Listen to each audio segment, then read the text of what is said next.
Olá, crianças, tudo bem com vocês? Hoje, em nossa aula, nós vamos falar sobre o intemperismo, tá? Mas por que é que eu vou falar sobre o intemperismo com vocês? Em nossas últimas aulas, nós estudamos a estrutura da Terra, tá? Tanto a estrutura interna da Terra, como estudamos também a litosfera. Hoje nós vamos dar continuidade com o intemperismo. Então, o que vem a ser o intemperismo?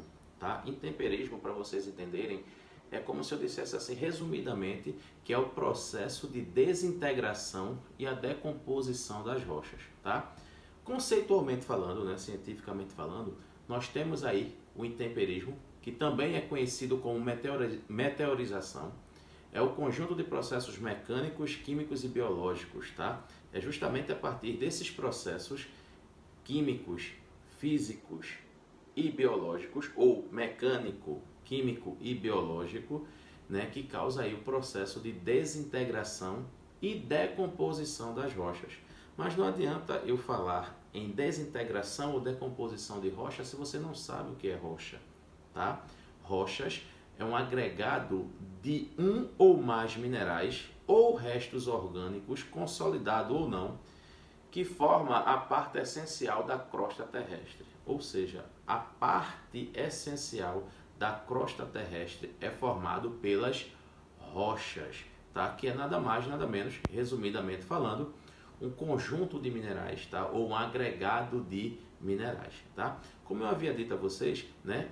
O intemperismo, ele pode ser de três formas, tá? Ou seja, essas três formas de intemperismo é que ocasiona aí a desagregação das rochas, tá? Então nós temos aí o intemperismo químico, o intemperismo físico e o intemperismo biológico, tá? Nós vamos ver agora o conceito de cada um dessas formas, na verdade, né, de intemperismo. Nós temos aí o intemperismo químico, que ocorre quando há alterações na rocha a partir de reações químicas decorrentes do contato com a água. Ou seja, quando a água entra em contato com a rocha, há alterações nesta mesma rocha a partir de reações químicas. Obviamente que esse intemperismo químico ele ocorre de forma mais intensa quando há um elevado índice pluviométrico. O que vem a ser um elevado índice pluviométrico? Um grande quantitativo de chuvas, tá certo?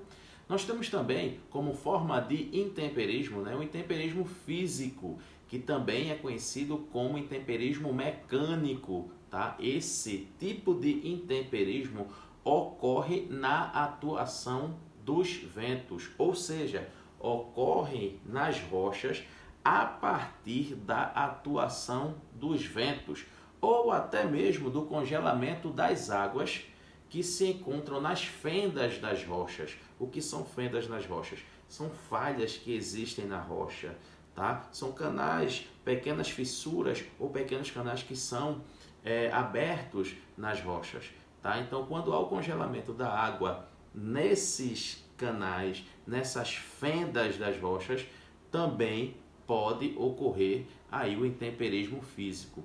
Tudo isso ocorre, né, além dos ventos, também ocorre pela variação da temperatura, tá? Quando a gente fala em intemperismo físico, a gente deve lembrar do fator continentalidade e maritimidade. Por que nós devemos lembrar desses dois fatores? Porque esse intemperismo físico, ele ocorre mais em áreas de clima seco. Poxa, professor, mas o senhor não está falando aí de congelamento, né, das águas que ficam aí nas fendas das rochas? Sim. Gente, quando eu falo para vocês que nós temos que saber o que vem a ser continentalidade e maritimidade, eu trago como o maior exemplo disso aqui para vocês de região seca, o deserto do Saara. Só para vocês terem uma ideia nessa variação de temperatura que ocorre lá no deserto do Saara. O deserto do Saara, durante o dia, ele chega a atingir aí quase 55 graus de temperatura. Já no período da noite, essa temperatura cai bruscamente, fazendo com que fique aí a 0 graus Celsius. Ou seja, esse fenômeno que eu acabei de citar para vocês é chamado de continentalidade, mas o mesmo acontece no mar, tá? Mas vamos deixar o mar de lado, já que estamos fazendo referência aí às rochas, né? Ao intemperismo, à desagregação das rochas. Então, o maior fenômeno que ocorre nesse intemperismo físico é o que nós conhecemos aí como continentalidade. Durante o dia a temperatura é elevada e durante a noite a temperatura baixa, fazendo com que haja aí o congelamento de água, né, nessas fendas das rochas, provocando aí o que nós chamamos de intemperismo físico. Além, né, desse congelamento da água, dessa mudança de temperatura, nós temos aí a atuação dos ventos. E, para concluir, nós temos aí o intemperismo biológico. O que vem a ser o intemperismo biológico?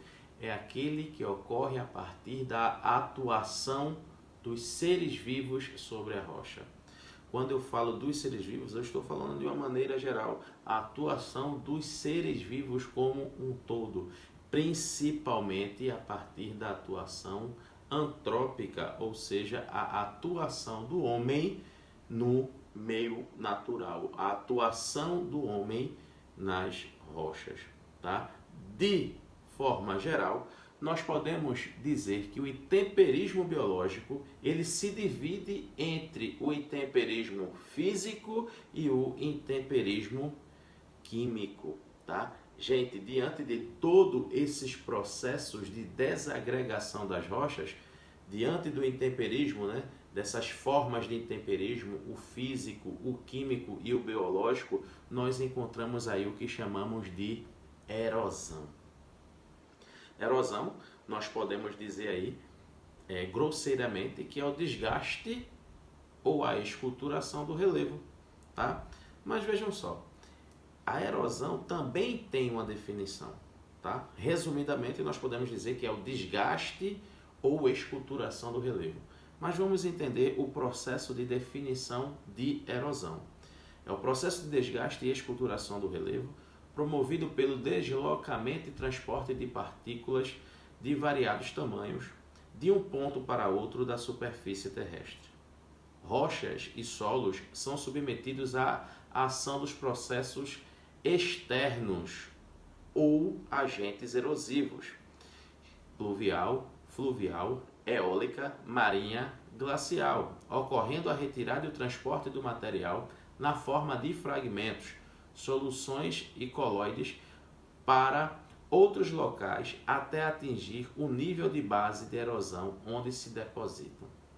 Ou seja, a erosão ela causa todo e qualquer desgaste nas rochas e nos solos, tá certo? Pois bem, nós temos aí alguns tipos de erosão, como a erosão pluvial, a fluvial, a eólica, a marinha, a glacial, a antrópica. Esses são os principais tipos de erosão, ou esses são os principais tipos de desgaste ou esculturação do relevo e do solo, tá? Nós temos como erosão pluvial, é aquela erosão causada pelas águas das chuvas, erosão pluvial. Mas nós temos também a fluvial, que é a erosão ou o desgaste do solo causado pelas águas dos rios, tá? Erosão pluvial é diferente de erosão fluvial. A pluvial causada pelas águas das chuvas, a fluvial causada pelas águas dos rios. Nós temos também aí a erosão eólica, que é aquele tipo de erosão que é causado pelos ventos. Temos a erosão marinha, que é causada pelas águas dos mares, que formam aí o que nós chamamos de tabuleiros, de restingas, tá bom?